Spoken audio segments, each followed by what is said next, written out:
Sa bidyong ito, samahan nyo sana ako papuntang Atok Benguet simula dito sa Sorsogon. Isang solid sana na rides ang gagawin ko para patunayan ulit sa inyo ang gulong na gamit ko. Pero sa hindi inaasahang pangyayari, hindi ako natuloy sa naging biyahe ko. Kaya sa bidyong ito, malalaman nyo ang rason kung bakit di na ako tumuloy pa Atok Benguet. At binalikan ko na lang yung kalsadang tinaguriang Bitukang Manok ng Bicol at matatagpuan natin to sa Camarines Norte. Lagi kong tanong sa sarili ko, hanggang saan ba ako makakarating? At hanggang kailan ko kaya magmotor? Ito yung dating pangarap ko lang na nagagawa ko na ngayon. Kaya tara, samahan nyo ako sa mga biyahe ko. Huwag na natin isipin kung hanggang saan tayo makakarating. Sulitin na lang natin ang ganda ng bawat lugar na mapupuntahan natin. Kaya tara, kasama ko kayo sa biyahe na to. Okay guys, so good morning. Ito yung umaga natin, napakadilim pa. Time check, alas 3 ng umaga. Take off ako dito sa bayan ng Kasiguran. Ito coastal road mga tol, kasi dito ako natulog kala mama. Lomeg. Etong vlog natin, etong episode natin ay babiyahe tayo papuntang Atok Benguet mga tol. Napakalayo. Usually yung biyahe simula dito papuntang Baguio ay nasa 18 hours kung tuloy-tuloy Usually kasi ang ginagawa ko dito sa magiging biyahe natin ay tigil tayo ng Quezon City. Doon tayo magpapa-umaga muna bago tayo take off papuntang Atok Benguet. So dandan lang muna kasi pakaramdaman natin si Uno. Kargado tayo mga tol, kargado ng gamit. Dahil dami kong dalang damit tsaka jacket, gawa ng napakalamig na lugar ang pupuntahan natin. Ito, palabas na tayo ng National Road. Approaching muna tayo sa Sorsogon City. Ganda ng panahon mga tol, promise. Alright, let's go!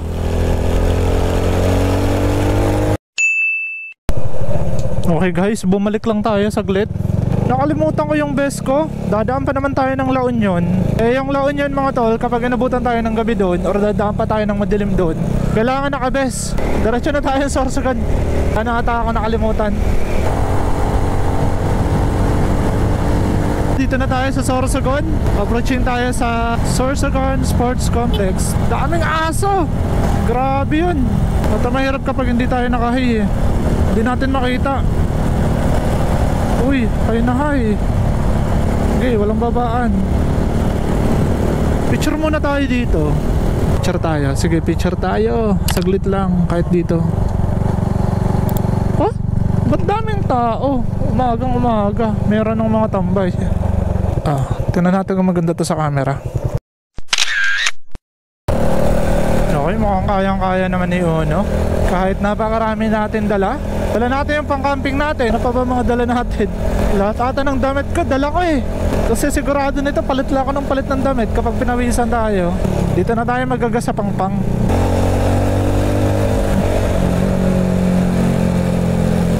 Sorry. Okay, walang babaan. Akala ko di ka bababa. Taas ang ilaw niya, nandito, harap-harapan. Ang lamig. Ano pa kaya pag nandun na tayo sa Atok? Sobrang lamig siguro dun. Okay, gas muna tayo dito. Unang gas, full tank agad.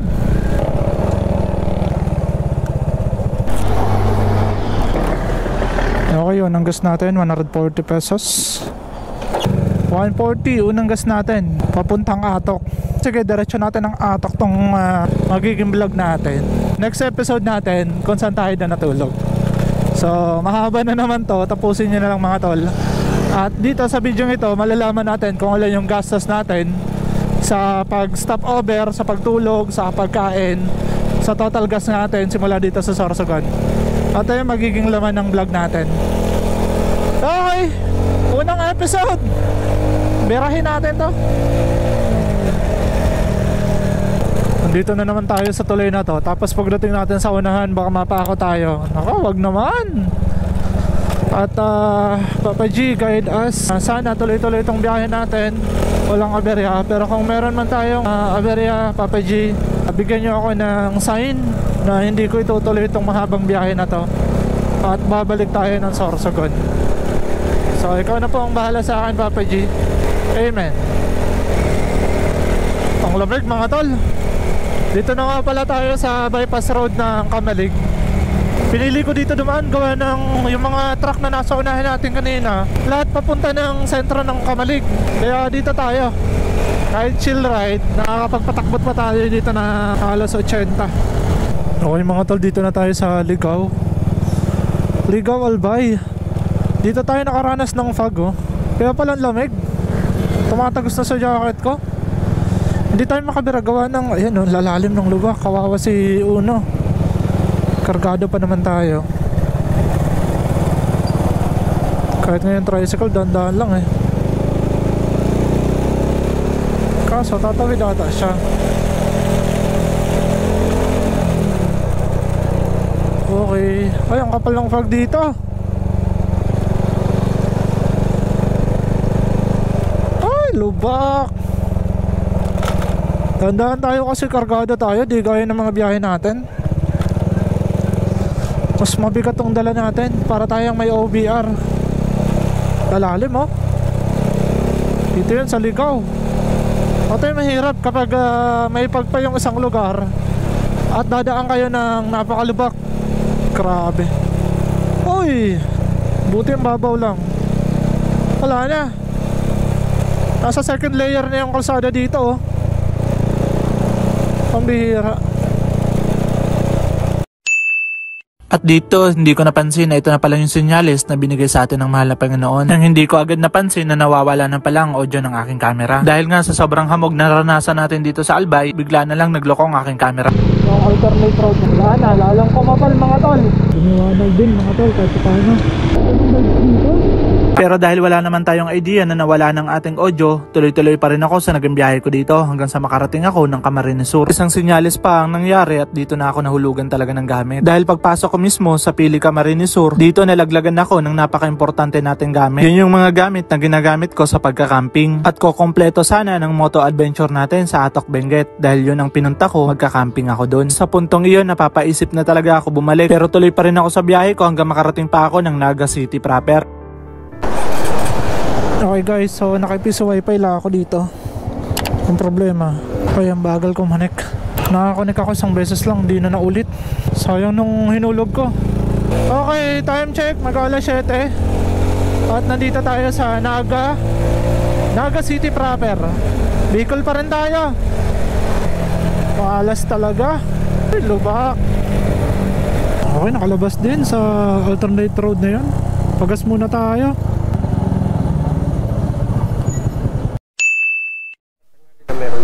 Meron na kahit linggo. Oo, traffic ka na. Saan nadaan ako dito gabi, traffic. Ang bihira. 186. Thank you kaya. Second gas natin, 186.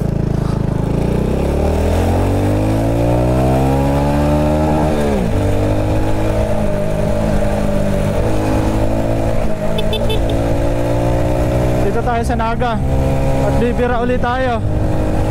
Malayo-layo pa. Malayo pa. Hindi, makarating lang tayo ng QC. Malapit-lapit na yan. Atok Benguet. Dito sana tayo lalabas oh. Kung doon tayo dumain. Ay, napakamalas talaga. Sayang na sayang nun pag di yun nabalik mga tol. Almost ano din yun, 800 pesos. Kasi nasa 600 pesos yung type ko, ginagamit ko sa pagka-camping. Tsaka yung hook, nasa 200 pesos something. So 800 plus talaga yun. Sayang. Ang kapal nun, gamit na gamit ko yun. Napaka-solid nun sa hangin talaga mga tol. Kaya nga lang, wala, nahulog. Pagbalik ko, merong naunang nakakuha. Di ko alam kung sino dun sa mga tricycle. Wala eh, ang hirap naman tanungin eh. Nakakahiya. Sir, kayo ba yung nakakuha? Diba? Mga tipong ganun. Kahit tinitignan ko sila sa mga mata nila, kang tatawid. Kang mamahirap. Mga aso. Dito na tayo sa Sipokot mga tol, pero hindi ako magpapagas sa ngayon.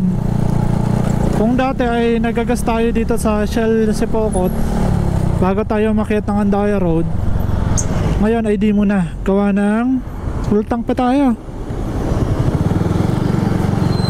Kargado pa si Uno ng gasolina. Pero titigal tayo doon sa pakyat gawa ng magpapaload ako.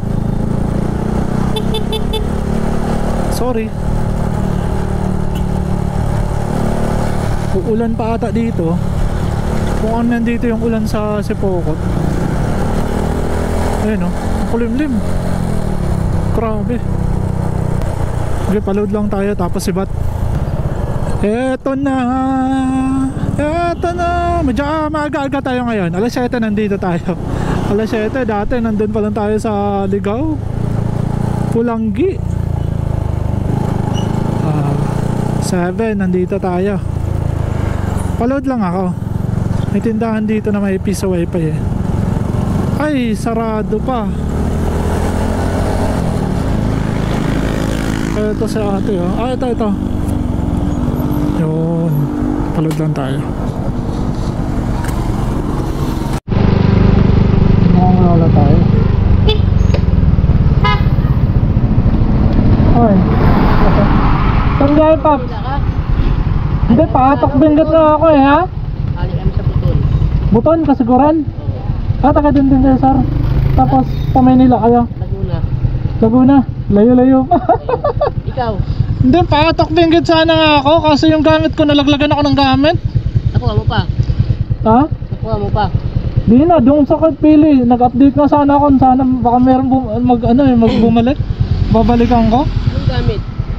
Pang ano ko, gagamitin ko pang tulog sa camp. Hindi ko nga alam, tutuloy pa ako, tinatamad na ako. Nalaglag talaga. Lahat pa naman ang iba kong gamit nandun, pati yung mga ibang Sayang. isang bag kasi yun eh. Nag-post na ako, baka sakaling may magbalik. Kayong dalawa lang. Kala ko may mga kasabay ako kanina, kala ko makasama yung mga grupo. So ingat lang, Paps, ha. Tandaan lang. Ingat po. Ay, okay itong GoPro natin. Ang bira, nakikasabay pa yung camera natin. Wala na. Nang tinatamad na talaga ako. Galing. Ano kaya kung gumana na tong microphone natin? Uploading tayo ng update natin na hindi na tayo tutuloy. Bahala ka kung gagana ka, hindi ka. Punta na lang tayo ng original na bitukang manok dito sa Bicol. Wala sa Quezon Province. Kasi yung nandun sa Quezon Province ay Old Zigzag Road ang tawag doon. Ang nandito naman sa Bicol ay ang bitukang manok. Nandito talaga mga tol. Ayun na lang, explore natin. Sorsogon to Atok Benguet, Ganrong. Ala ganun talaga pag meron kang pakaramdam na di ka komportable na, huwag mo na ituloy. Maghanap ka na muna ng magandang spot.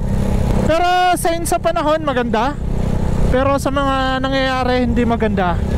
Kanina meron na tayong mabangga na kotse. Munti ka na, biglang tawid si kuya pa yung nagalit. Di ko na record eh. Bigla siyang nagmaneobra galing dito patawid. Ako nakabirada ako eh, kasi national road and nasa fast lane naman ako. Biglang bumirada, wala tayong magagawa kapag kaganan. Intindihin na lang. Dito na tayo. Sipokot to kasi Andaya Road. Palabas tayo ng Maharlika Highway. And we're going to Marinas Norte. Tanggal na ako ng jacket. Tagpalit ako nitong why ganito. Sarap sana sa Atok Benguet, no? Sige, schedule natin yan. Kakasa natin yan kapag summer na. Pero wala na tong pangalilangan sa panahon. Okay na to eh. Hanap lang tayo na makakainan din diretso dito. Ito gawin to Camarines Norte to. And town proper ng Sipokot. Dito meron signal yan, sureball yan. Malilim dito eh. Okay. Ayun. Sureball to na nag-record to. Nag-record naman siya mga tol. Ang problema ko nga lang talaga is yung microphone. Hindi siya maayos na naririnig. So, ito yung magiging vlog natin na lang. So, dito na lang tayo pupunta. Ayan, ako nabasa nyo. Bitukang manok. So, ibig sabihin, nandito talaga sa Bicol ang original na bitukang manok. Hindi yung nasa Atemonan ha. Kasi yung nasa Atemonan mga tol, ang tawag doon, Old Zigzag Road. Ito na nasa Bicol, ito yung original na bitukang manok. And simula dito, yung crossing papuntang Andaya Road ay 31 km at meron tayong 37 minutes. Yun na muna yung magiging vlog natin ngayon at pagpapatuloy nitong episode natin. Abangan nyo yung rides natin, Atok Benguet from Sorsogon. Tutuloy pa rin natin yan. Pusin ko muna tong camera kasi kapag nagagalaw tong microphone, kunti lang galaw to, wala, mawawala yung sound natin. So sayang na magiging vlog ko. Nabasa lalo kanina eh. Tsaka sira na to, ayan oh. Nilagyan ka lang ng electrical tape and dito din. So mahal pa naman to mga tol sa mga vlogger na nakakaalam nito. Itong external adapter na to ay nasa 3,000 mahigit. So may kamahalan din. Kaya di biro talaga. So investment na lang din. Okay, puntahan natin tong original na bitukang manok. Simula dito.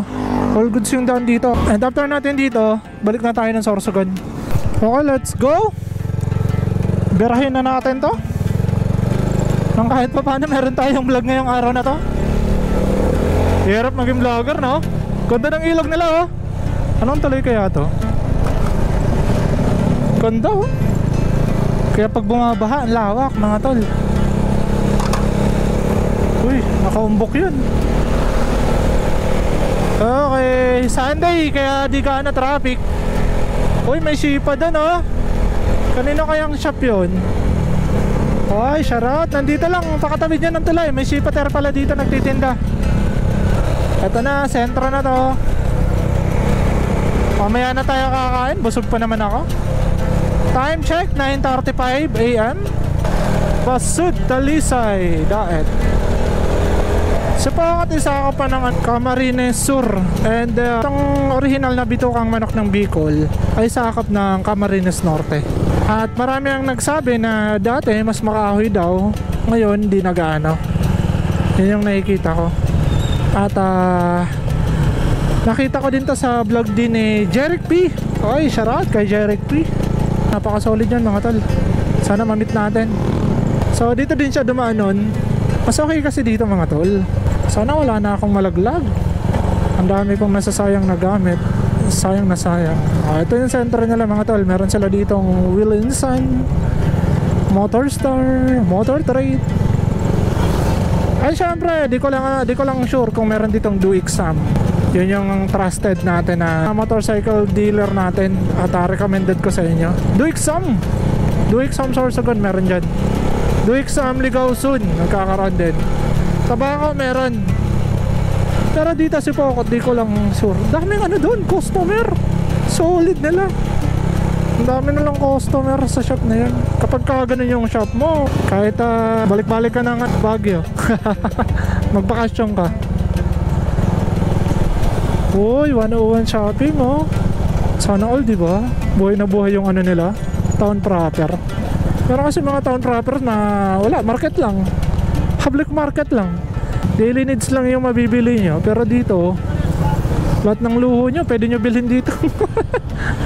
Merong mga motorcycle dealer and mga appliances, di ba? Oo. Ang lugar, given na yan na magkakaroon talaga sa mga bayan-bayan. Traffic gawa ng umaga.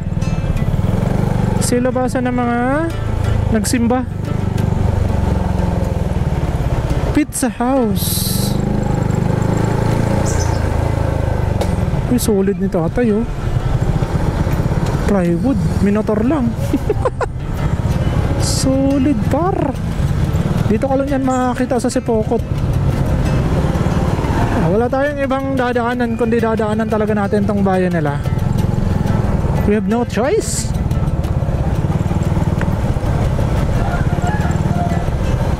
Dami nila dito talaga, oh. Ito, dami na lang moto shop.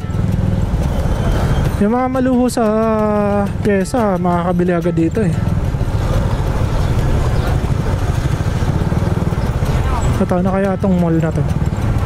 Okay, meron silang Mr. DIY sa mga naghahanap ng mga tools. Diyan din ako bumibili madalas. Mr. DIY. At dito, meron talaga silang video. Ito yung kagandahan, kaya nakakapag-withdraw ako dito. So mamaya pagbalik natin, kaso under maintenance, wala din. Isa lang kasi yung nila, machine. And dito, may mga kainan dito kasi dito din ako makain. Okay, birahin na natin to. Ayun, nakalog-log na tayo. Nakalog-log na tayo sa traffic. Pero all goods yung daan dito, ha, kahit nakapikit ka dito.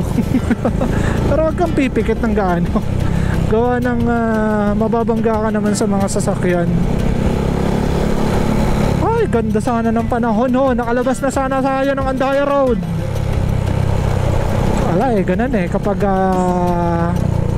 wala yung atok mga tol, promise. Kaya kapag di ka komportable sa magiging biyahe mo, pwede mo ipagbukas muna. Meron mga sign eh. Sabi ko kay Papa G, kapag meron mga sign, babalik ako. Eh ayan, nauna yung gamit. Tapos pagdating ko ng Pili Kamsor, may muntikan tayong sasakyan na mabangga. Ay hindi, Libmanan ata yan o Pasakaw. Yung may crossing going to Pasakaw, o doon may muntikan tayong madali doon. And ano pa, yung mga sign, itong camera, kaya di ko ginagalaw na eh. Sensitibo kapag nagalaw mo, wala tayong boses, wala kayong boses na maririnig sa akin. Ay nako, buhay ng vlogger, buhay ng vlogger.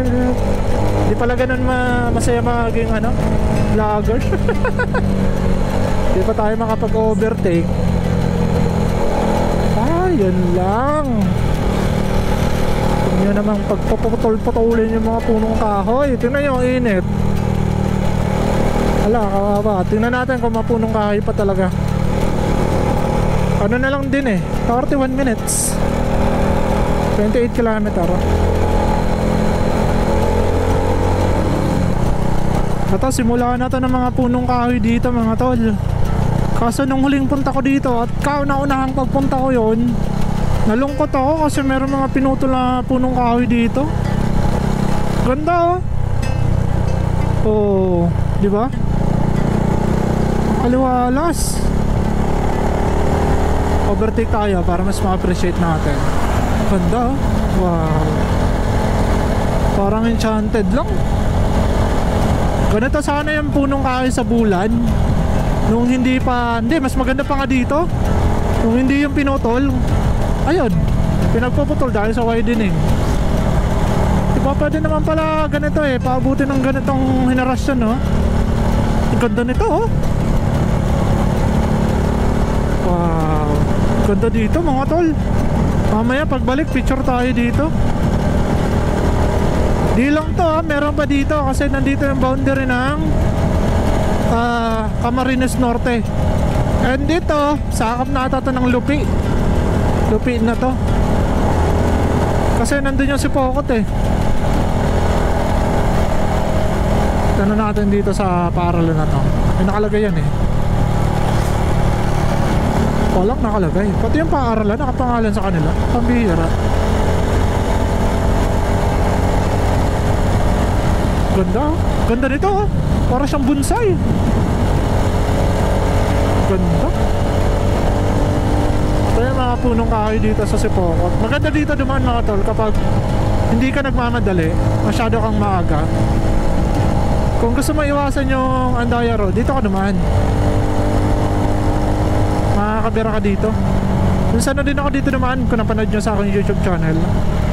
Dito talaga ako dumaan. Ito mga tol, Lupi na to. Lupi, Camarines Sur. So ito yung huling bayan ng Camarines Sur bago dito mag-Cam Norte. Kasi doon ang huling bayan naman doon ng Camarines Sur ay Del Gallego. Ito na. Ito na yung protected area ng DNR, Bicol Natural Park. So dito din matatagpuan mga tol ang isa sa pinakamatandang punong kahoy sa Bicol. Unahin natin ito. Ay, saludo sa mga Philippine Army. Ayun, daming prutas oh. Mabilhan nga natin si fiancé dito. Mura dito mga tol. Mamaya tatanong tayo. So dito din matatagpuan mga tol yung isa sa pinakamatandang punong kahoy dito sa Bicol, ang Mother Tree. At kung sa Camsor merong pinakamatandang punong kahoy, ang Century Tree. Sa Bicol, eto na yan, ang Mother Tree. Kasi 30 minutes yung trekking bago nyo mapuntahan yun. Malayo. Malayong malayo. Eto na, simula na to ng ganda ng kalsada. Ito yung parang maralaki din ng ano eh, maralaki ng Bicol. Dahil sa ganda ng kalsada. Kaya nga lang, ayun, nagsikalat yung mga basura. Tapunan ba yan? Oh, ang dami oh. Wala pa dito kabahay-bahay. Kanino kaya ito mga property? Grabe, pinapabayaan lang nila ng ganyan oh. Wala man lang punong nyog para magtanim sila, para maging productive yung lupa. Tsaka yung produkto talagang nakukuha. Ito, malamig na dito oh. Tamang pahinga lang.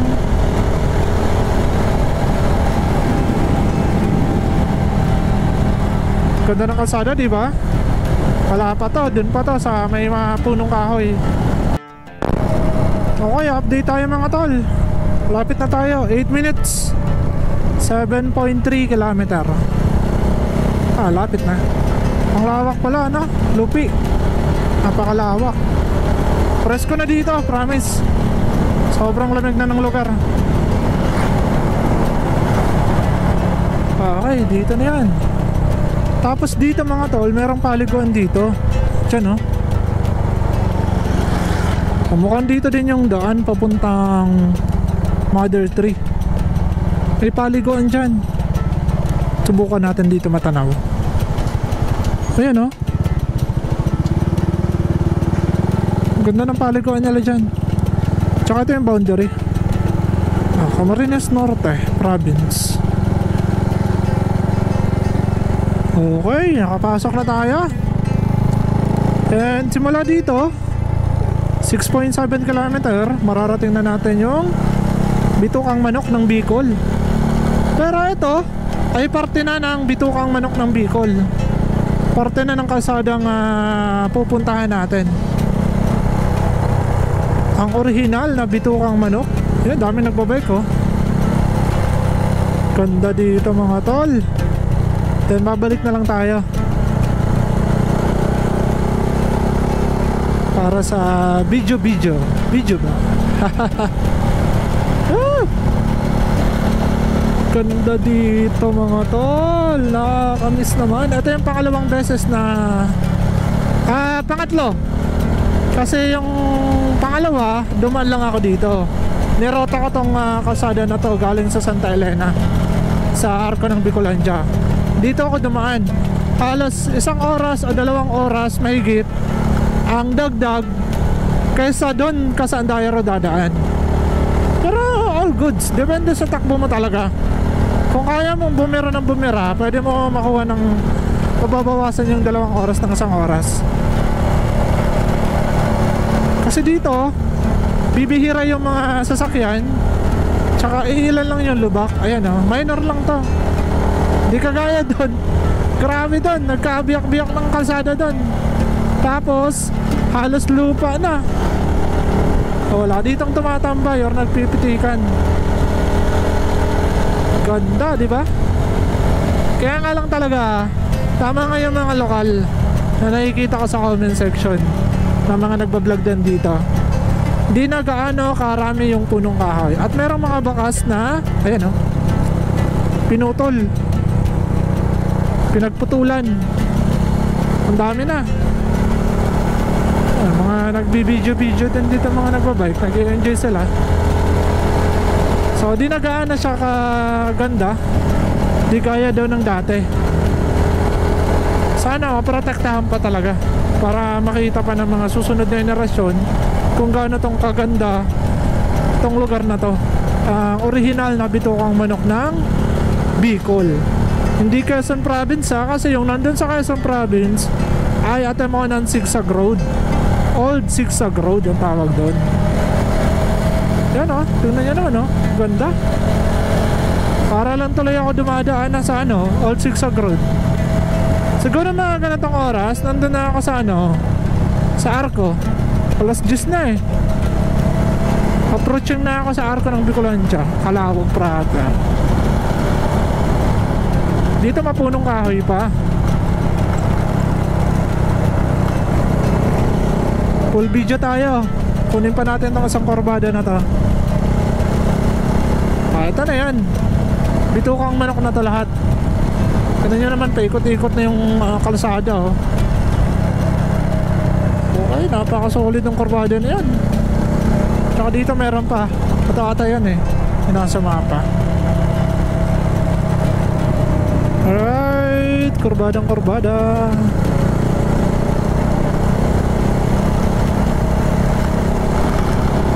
Ganda, may ilog dun oh. Kayain ko kaya dito si John Pax mag overnight. Nakakatakot na. Walang kabahay-bahay, tsaka walang ilaw. Street light oh. Huwag kayo dito dadaan ng gabi. Di baling dun kayo sa Andaya Road. For safety na din. Hindi naman natin sinasabi na masasamahan tao dito. Kaya lang for safety. Dahil walang kailaw-ilaw, tsaka walang kabahay-bahay. Pag nasiraan ka dito, wala. Trip lang tibok ng puso mo dito. Baka sa sobrang tibok ng puso mo, inatake ka na.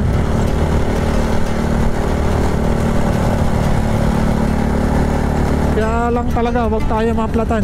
Ang layo ng itutulak natin. Walang motoshop dito. Wala pa naman ako nabili pa na pambomba. Yan pinagbabawasan na Wala na, sobrang init na talaga. Yan ang dami na nilang pinagputulan. Pinagtatanggalan na nila ng sanga. Di kayang ng dati na pumunta ako. Hindi naman siya nabali. Kasi merong merong bakas ng puputol talaga. Parang clearing. May signage dito. Dito atang Mother Tree ang daan. Ayan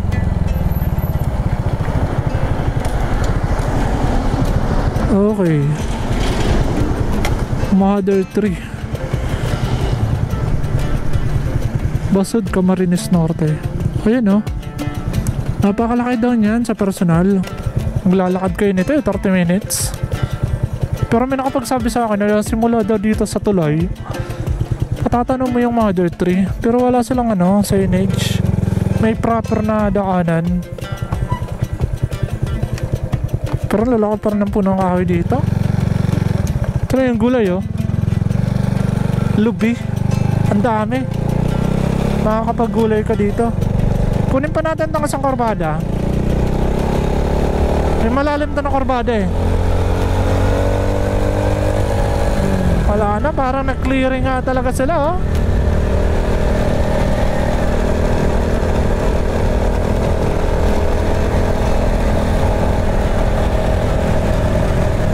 Hindi na siya ganun kalili mga tol. Kasi parang pinantay nila kung ano yung guhit ng kalsada na yan. Nandun lang yung sanga.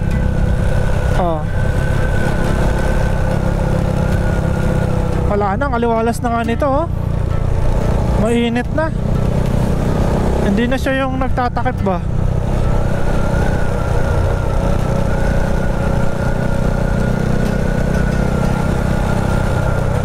Hindi naman natin masasabi na naputol kasi halos ang dami, ang haba.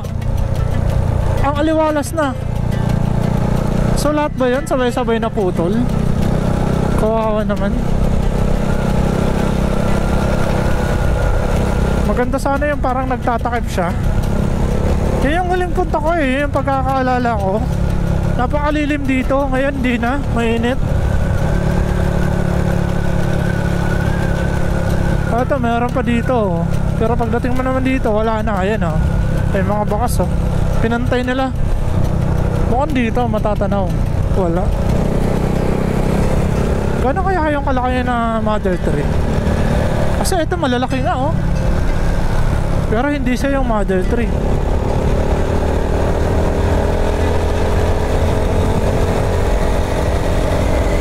Okay, baka mararating na natin.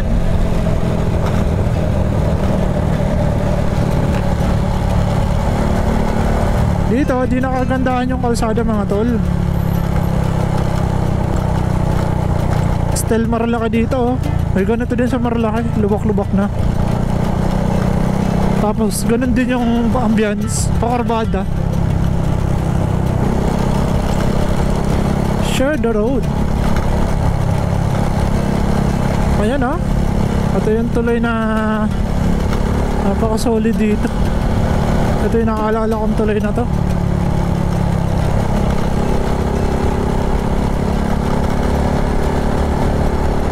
Wala na, mararating na natin to. Ayan oh, daming kurbada oh. Kunin natin yan.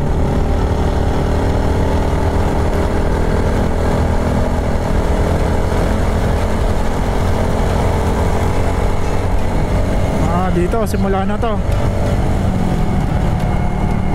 Ilang kurbada yan? 1, 2, 3. O, ito yung mga malalalim talaga na kurbada. Nandito. Tapos, paakyat pa to eh. Uy. Grabe, bato-bato na yan. Ito, isa to. Ayan oh. Ang satan ako yung sasakyan sa taas. Ito, pangalawa.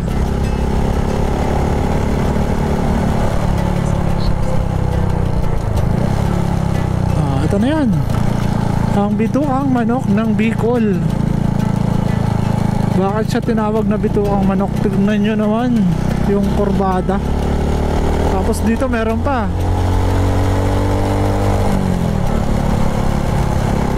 Ito, pag kumurbada tong tricycle na to, lalim pa nito.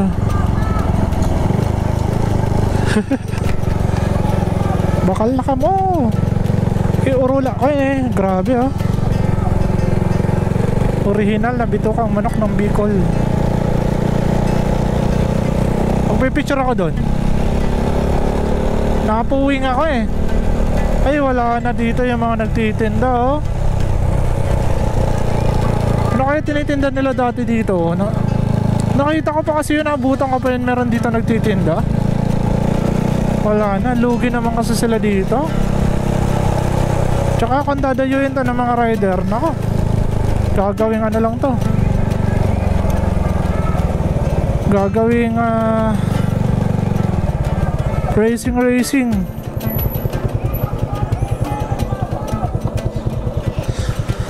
Okay, tapos dito may checkpoint na para sa animal quarantine checkpoint. Okay, so pabalik tayo at kukunan ko ng video sa cellphone. Let's go! Okay guys, meron na ako nakuhang footage. At yung nakakalungkot talaga oh. Dami nagtitinda dito mga tol. Sana mahanap ko pa yung dati kong vlog. Mukhang na-delete ko ata eh, dahil wala akong mapaglagyan. Meron dito nagtitinda, mga kakanin yan eh, tinitinda nila, kaso wala na. Ayan na, pinabayaan na nila eh, iniwan na nila. Dinarayo kasi ito ata dati, pero ngayon wala na. Ganda ng bundok dun oh. Marami pwedeng discover dito sa Bicol. Sige, dito na muna tayo talaga. At babalik muna ako ng Sorsogon para ma-explore natin at ma-promote natin ang ganda ng Bicol, para dayuhin uli at mabuhay uli. Wala, pinutol yung punong kahoy oh. Dito, itong pangalawang kurbada pala, ingat kayo kasi lubak-lubak na at mabuhangin. Ayan oh. Kung di ganun kakapit yung gulong nyo, madudulas kayo. Buti na lang makapit sa akin. Shipa tire. Ay, na-promote pa natin yan ha. Ganyan ka-solid ang gulong natin. Baka Shipa yan. Dito ginagawa yung tulay. Kala ko yung signage na Camarines Norte. Okay, mukhang babalik na tayo. At okay na din naman ako sa footage na nakuha ko. Okay mga tol, so pabalik na ako.